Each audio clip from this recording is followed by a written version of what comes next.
క్యూబాను తీవ్రవాదాన్ని ప్రోత్సహిస్తున్న దేశాల జాబితాలోకి అమెరికా అధ్యక్షుడు ట్రంప్ మళ్లీ చేర్చారు.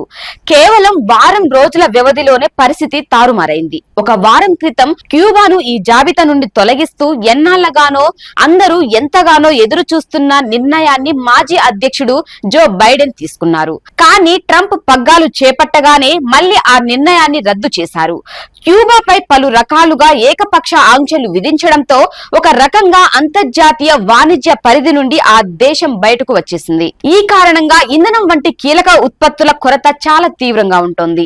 ఆంక్షలు సహా ఇటువంటి చర్యలతో క్యూబా అనేక మానవతా సంక్షోభాలను ఎదుర్కొంటోంది. ట్రంప్ తీసుకున్న చర్యను క్యూబా అధ్యక్షుడు మిగ్విల్ డియాజ్ కానెల్ తీవ్రంగా విమర్శించారు. అహంకారపూరితమైన చర్యగా అభివర్ణించారు.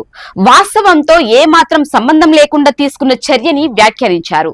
తన ఆధిపత్యం కోసం క్యూబాపై చాలా క్రూరమైన రీతిలో ఆర్థిక యుద్ధం జరపాలని, దాన్ని ఇంకా బలోపేతం చేయాలనేది ట్రంప్ లక్ష్యమని క్యూబా అధ్యక్షుడు పేర్కొన్నారు. నిండా అహంకారంలో మునిగిపోయారని ట్రంప్ పై క్యూబా విదేశాంగ మంత్రి బ్రూనో రొడ్రిగజ్ తీవ్రంగా విమర్శించారు. క్యూబన్ల కుటుంబాలను శిక్షించాలన్నది ఆయన అభిమతంగా ఉందన్నారు. అయితే ఇలాంటి చర్యల వల్ల క్యూబన్ల కృత నిశ్చయాలను నీరుగార్చలేరని, అంతిమంగా విజయం తమదేనని రొడ్రిగజ్ స్పష్టం చేశారు. లాటిన్ అమెరికా, కరేబియా వ్యాప్తంగా సామాజిక రాజకీయ సంఘాల వేదిక అల్బా మూవ్మెంట్స్ కూడా ఈ చర్యలను తీవ్రంగా ఖండించింది. సాంప్రదాయేతర యుద్ధ విధానాలకు పాల్పడుతూ ఊచకోత విధానంలో భాగంగా ఇటువంటి చర్యలు తీసుకుంటున్నారని ఆ వేదిక విమర్శించింది. అల్పా టీసీపీ కూడా ట్రంప్ చర్యను తీవ్రంగా వ్యతిరేకించింది.